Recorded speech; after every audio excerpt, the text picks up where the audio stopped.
મિત્રો લાઈક કરો, શેર કરો, સબસ્ક્રાઇબ કરો અને હા, આપની કોમેન્ટ જરૂરથી સંભળાવજો। नमस्ते दोस्तों, मैं आपका धवल कुमार एक बार फिर बात बापू की चैनल में आपका हार्दिक स्वागत करता हूं। दोस्तों, हम बात कर रहे हैं सन 1857 के विप्लव की।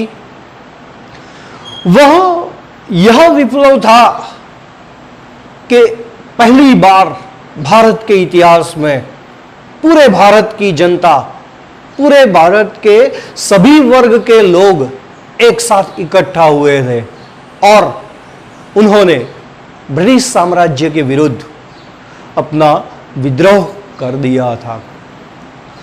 दोस्तों, पिछले एपिसोड में हम अंग्रेज सरकार की आर्थिक नीतियों के बारे में बात कर रहे थे। मैंने उनमें बताया कई तरह से ब्रिटिश कंपनी ने भारतीय कंपनियों को, भारतीय व्यापारियों को, भारतीय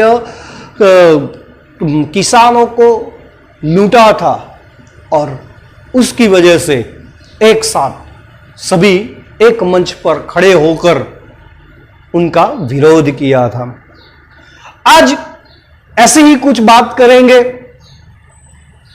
तो कंपनी सरकार जब भारत में आई थी तो उनका उद्देश्य सिर्फ और सिर्फ व्यापार करना था। उनका उद्देश्य यह था कि किसी तरह भी अपने व्यापार को बढ़ावा दे और ज्यादा से ज्यादा धनराशि भारत से वह अपने देश ब्रिटेन ले जाए। धीरे धीरे व्यापार करते हुए उन्होंने देखा कि यहां व्यापार के साथ राजनैतिक संबंध बढ़ाकर हमें अपने व्यापार को तो सुदृढ़ कर सकते हैं, साथ में भारतीय राजनीति में भी हम अपना झंडा गाड़ सकते हैं। और उसी उद्देश्य से उन्होंने धीरे धीरे छोटे छोटे जो देसी राज्य थे उनको अपने अधीन करने का शुरू कर दिया। कई योजनाएं उन्होंने बनाई, शुरुआत में युद्ध द्वारा, फिर सहायकारी योजना, फिर खालसा नीति। एक या दूसरे कारणवश सभी राजाओं को उन्होंने अपने अधीन कर लिया था और वह एक मुख्य कारण विप्लव का बन गया था। आज मैं जो बताने जा रहा हूं वह यही कारण था कि ब्रिटिश कंपनी जो भारत में व्यापार करने आई थी और बाद में भारतीय राजनीति में उन्होंने अपना झंडा गाड़ा, तो वह पिछली विदेशी प्रजातियों की तरह यहां रहने, यहां बसने और यह जमीन को अपनी बनाने के लिए नहीं, बल्कि यहां से ज्यादा धन अपने देश ले जा सके, इसीलिए वो यहां आई थी। और वह बात भारतीय जनता बहुत अच्छी तरह जान चुकी थी। दूसरा यह था कि भारत के जो मध्य और उच्च वर्ग के लोग थे, जो देसी रजवाड़ाओं के समय उनके प्रशासन में काम कर रहे थे, वह लोग आज तक देसी राजाओं के वफादार थे।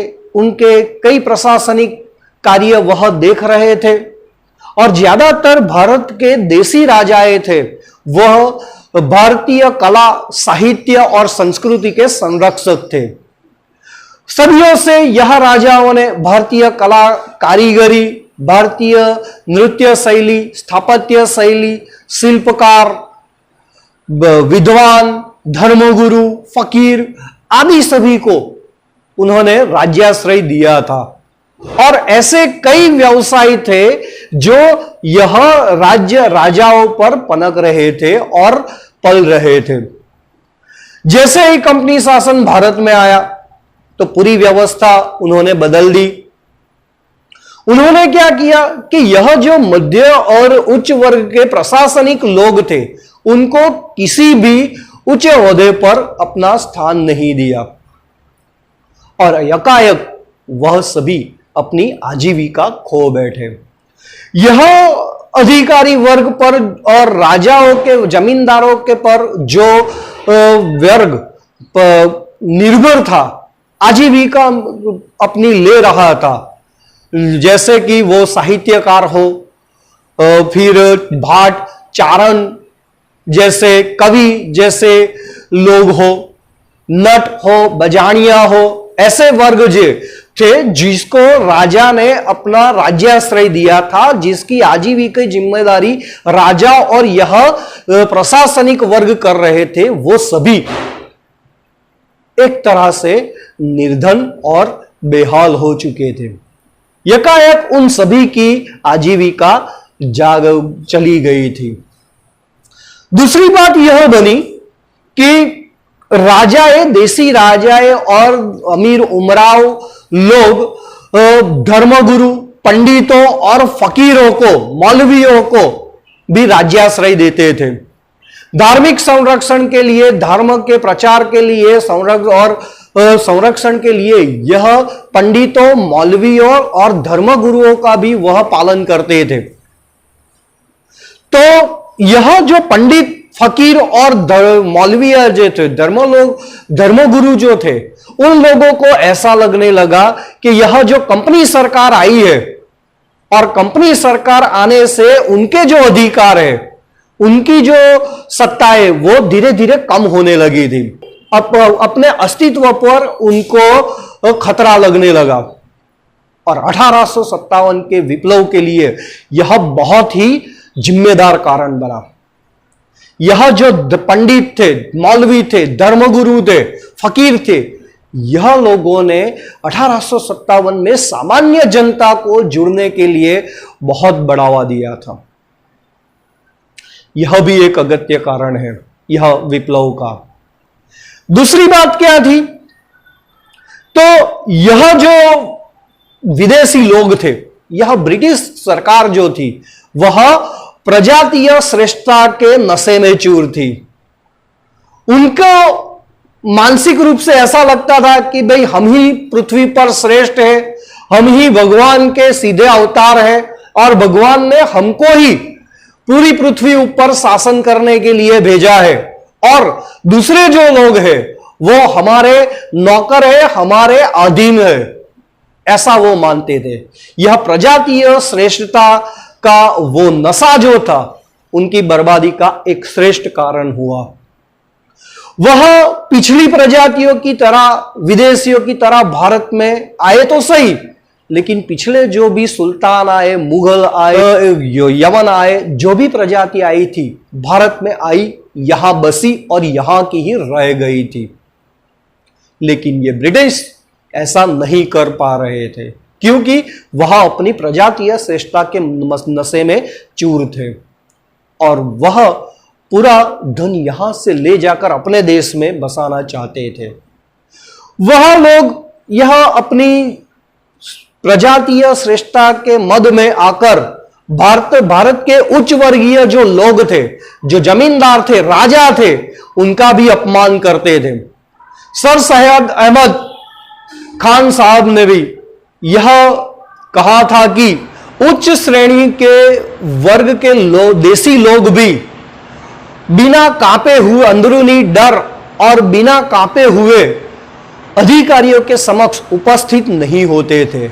ऐसा दबदबा अंग्रेज कंपनी के अधिकारियों का भारत पर था, भारत के लोगों पर था। तीसरा कारण यह है कि भाई सन 1857 के विप्लव से पहले ही कई ऐसे विद्रोह हो चुके थे कि जिनमें अंग्रेज सरकार को मुंह की खानी पड़ी थी। सन 1838 में हुआ अफगान विद्रोह, सन 1845 में हुआ पंजाब युद्ध, सन 1854 में हुआ क्रीमिया युद्ध में अंग्रेज सरकार को कड़ी हार मिली थी। उसके बाद सन 1855-56 में बंगाल और बिहार में जो सांथाल विद्रोह हुआ और उस सांथाल विद्रोह में सांथाल जनजातियों ने बंगाल और बिहार के बड़े क्षेत्र में अंग्रेजों की सत्ता ही नष्ट कर दी थी। इससे भी भारतीय जनता को आत्मविश्वास हुआ कि भाई हम भी जो एक हो जाते हैं तो बड़ी सी बड़ी ताकतवर अंग्रेज सेना को भी हम हरा सकते हैं। और यही जो विद्रोह हुए, युद्ध हुए, उन्होंने भारतीय जनता को एक करने में और विद्रोह करने में, विप्लव करने में बहुत आत्मबल दिया था। तीसरा, एक ऐसी घटना हुई कि जिससे तय हो गया था कि यह विप्लव संपूर्ण मन से होने वाला है। यह घटना होते देख भारतीय जनता जान चुकी थी कि ब्रिटिश कंपनी कभी भी हमारी नहीं हो सकती, और वो हमें शासन, सुशासन देने के लिए नहीं, लेकिन हमारा शोषण करने के लिए आई है। इसकी वजह से भी यह विद्रोह हो गया था। और वह घटना है अवध की। अवध घराने के साथ कंपनी सरकार ने जो व्यवहार किया, उससे मध्य और उत्तरी भारत में कंपनी सरकार के विरुद्ध एक बड़ा सा एक जन सैलाब, जन आक्रोश बढ़ा दिया था। और वो जन आक्रोश सन 1857 के विप्लव के रूप में हमें दिखाई दिया। तो दोस्तों, अगले एपिसोड में हम यह अवध नीति की बात करेंगे, कंपनी सरकार की, और कंपनी सरकार की सामाजिक और राजनैतिक नीतियों की बात करेंगे कि उस सामाजिक और राजनैतिक नीतियों ने भी यह विप्लव होने में बहुत ही महत्वपूर्ण भाग दिया था। तब तक के लिए मुझे आज्ञा दे। जय हिंद, वंदे मातरम, जय भारत।